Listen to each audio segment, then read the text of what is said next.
Equiduct est un marché boursier réglementé européen destiné aux investisseurs privés.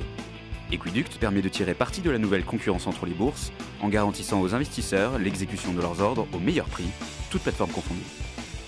Bonjour à tous, bienvenue pour le Duplex Bourse de ce lundi 12 novembre 2012. On rejoint tout de suite Frédéric Garcia du service Info d'Experts de Bourse Direct. Bonjour Frédéric. Bonjour Roxane. Alors Frédéric, les inquiétudes sont nombreuses en ce lundi. L'économie japonaise se contracte fortement. Les situations budgétaires bien sûr de la Grèce et des États-Unis continuent de cristalliser les doutes. Comment va réagir le CAC 40 aujourd'hui ? Alors pour l'instant le marché est à l'équilibre puisqu'on est inchangé par rapport à la clôture de vendredi. Alors en effet le PIB japonais après 2 trimestres de progression a rechuté, moins 0,9. Voilà donc un recul des dépenses de ménage de l'ordre de 0,5%. Bon ça continue à être la stagflation au Japon. Par contre il y a quand même une bonne nouvelle en provenance de la Chine puisque les exportations sont de nouveau plus haut. Donc on devrait avoir une réaccélération du PIB chinois à la fin de l'année. Donc ça c'est une nouvelle qu'il faut prendre de manière plutôt positive. Voilà, puis nouvelle importante ce week-end, c'est que la Grèce a voté donc son budget pour 2013. Donc c'est rassurant. Quel support et résistance à surveiller aujourd'hui ? Alors pour l'indice, on est négatif, on a un petit biais négatif en dessous de 3440. Il faudrait pour bien faire repasser ce niveau-là et s'installer au-dessus de 3455. Et puis comme vendredi, éventuellement si le marché revient tester les 3380, 3390, on serait plutôt à l'achat sur ces niveaux-là. Du côté des titres, on avait suivi bien sûr l'échec de la fusion EADS-BAE. Aujourd'hui, il y a du mouvement chez ADS. Les actionnaires donc tentent de savoir s'ils vont pouvoir poursuivre le pacte actionnaire après le départ de Daimler qui aura quitté le capital du groupe très prochainement. Qui pour remplacer ce dernier et quelle incidence sur le titre ? Ouais, alors si on regarde un petit peu donc le pacte d'actionnaires qui constitue ADS, il faut savoir qu'il y a une stricte parité entre la France et l'Allemagne. Donc chacune des deux nations détient 22,36% du capital de ADS. Donc un actionnaire ici principal, c'est l'État aussi bien comme en Allemagne, avec 2 entreprises EADS, Lagardère pour la France et Daimler Chrysler donc qui détient 15% pour l'Allemagne. Alors les États sont en train de négocier, se sont donné à peu près, si j'ai bien compris, de l'ordre de 1 mois pour trouver une solution. Daimler souhaiterait sortir. Comme en France, aussi bien pour Lagardère qui souhaite sortir, l'État ne souhaite pas prendre cette participation puisqu'il faudrait racheter les titres et pour l'instant, ce n'est pas trop d'actualité. Ouais. Donc éventuellement, on se dirigerait vers une solution où ce serait les lenders, qui est un peu l'équivalent des régions, des communautés en Espagne. Ce seraient les lenders qui disposent donc des capacités de production, donc des usines, les lenders en Allemagne, qui reprendraient la participation donc des 15% de Daimler, voire éventuellement, ce serait la banque KBW qui reprendrait la banque allemande, donc qui reprendrait cette participation. Voilà, donc pour l'instant, ça négocie énormément. Et petit rappel pour ADS qui a publié en fin de semaine, un solde de trésorerie négatif, tout simplement puisqu'ils se sont fait surpasser par Boeing cette année en termes de commandes. Voilà, donc énormément, donc solde de trésorerie négatif puisqu'il y a énormément soit de décalage ou d'annulation de commandes et Boeing donc qui surclasse en termes de commandes EADS cette année. D'accord.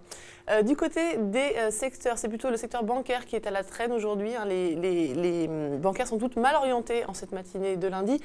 Comment vont réagir les grands acteurs bancaires français aujourd'hui ? Ouais, là on a les banques qui sont de nouveau un petit peu malmenées ce matin.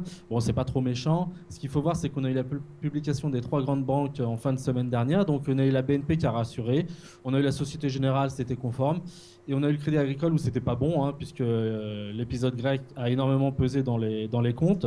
Donc problème de baisse de la rentabilité. Donc ça, c'est à souligner. Tout simplement, on a constaté de manière générale la banque de détail qui commence à faiblir. Donc c'est la banque vis-à-vis des particuliers.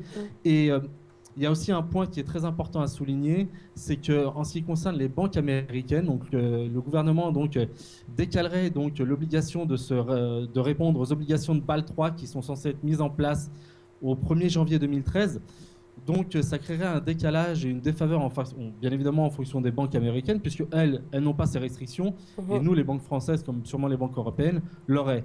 Donc décalage de concurrence et de compétences, et bien évidemment le secteur bancaire en pâtit. Bien sûr, ok, merci Frédéric. On va traverser l'Atlantique pour un mot des bourses new-yorkaises. Wall Street termine la semaine sur une note légèrement positive, boostée notamment par un indicateur bon, meilleur que prévu, c'est celui du moral des ménages. En revanche, donc Barack Obama a déjà annoncé les premières mesures de hausse d'impôts pour les bourses les plus fortunées. Comment vont réagir les investisseurs aujourd'hui à New York ? Alors pour l'instant, on a des futurs américains qui plaident pour une légère hausse à l'ouverture, comme vous l'avez souligné tout à l'heure. Donc il y a l'indice de confiance des consommateurs selon l'Université de Michigan qui est ressorti au plus haut depuis 10 ans, donc dopé par le redressement du marché de l'immobilier et de l'emploi avec les créations récemment qu'on a eues. Voilà, donc il y a eu déjà une petite passe d'armes vendredi en séance. Donc Barack Obama qui dit qu'il est inéluctable qu'on va avoir une hausse des impôts pour les ménages les plus fortunés. Ouais. Les républicains qui ne sont pas trop favorables, bien évidemment. Voilà, donc on se dirige vers une bataille pour ce fameux mur fiscal, donc d'ici de la fin de l'année. Bon, néanmoins, il y a Timothy Geithner qui a indiqué qu'il resterait, donc, qui est actuellement le responsable du Trésor, oui, qui resterait en place pour mener ces négociations jusqu'en avril 2013. Donc ça, c'est quand même un point favorable puisqu'il connaît déjà tous les rouages du système.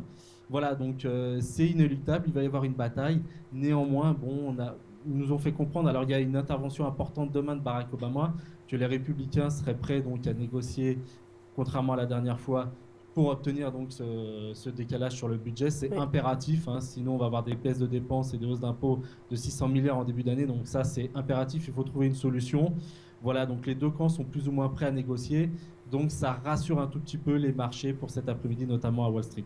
Une bonne nouvelle. Donc merci beaucoup Frédéric pour toutes ces précisions et on vous retrouve demain pour un nouveau Duplex Bourse. Bonne journée. Bonne journée également. Au revoir. Au revoir. C'est l'heure de Dr Win et Mr Lose. À gauche, c'est Mr Lose. À droite, Dr Win. Leur point commun, investir en bourse. Leur différence, Mr Lose réalise toujours ses transactions sur le marché historique. Dr Win, il sait qu'être un winner, ça se joue dès l'exécution de ses ordres. Il utilise donc Equiduct. Aujourd'hui, nos deux investisseurs ont décidé d'acheter le même titre.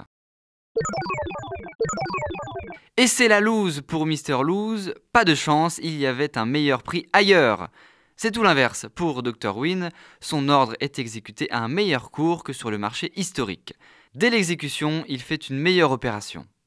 Vous l'aurez compris, optimiser ses gains en bourse, ça commence dès l'exécution. Equiduct, la bourse des particuliers pour une meilleure exécution.